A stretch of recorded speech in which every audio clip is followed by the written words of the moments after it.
बाहेर पाऊस आणि घरात गरमागरम अशी कॉर्न भजी, यापेक्षा बेस्ट कॉम्बो कोणता? पाऊस पडायला लागला की आमच्या घरात ही स्पेशल कॉर्न भजी तर बनतेच आणि ही कॉर्न भजी इतकी कुरकुरीत आणि टेस्टी बनते ना, तर नेहमी अशीच भजी खाणार।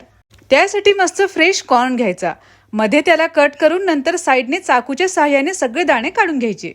एका बाउल मध्ये हे कॉर्नचे दाणे टाकायचे, नंतर त्यात बेसन पीठ, कॉर्नफ्लोअर, कट केलेली हिरवी मिरची, लाल मिरची पावडर, हळदी पावडर, चाट मसाला, मीठ आणि कोथिंबीर टाकायची। याला चांगलं मिक्स करून घ्यायचं।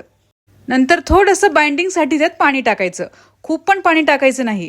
पूर्ण एकजीव याला मिक्स करत राहायचं आणि असं हे पीठ भिजवायचं। आता गरम गरम तेलात एक एक करून ही भजी सोडायची। ही भजी आकाराने थोडी मोठीच करायची आणि मध्यम गॅसवर छान याला कुरकुरीत होईपर्यंत तळून घ्यायचं। भजी छान तळून झाली की ती काढून घ्यायची। तयार आहे आपली मस्त गरमागरम आणि कुरकुरीत अशी कॉर्न भजी। नक्की ट्राय करून बघा आणि मला फॉलो करायला विसरू नका।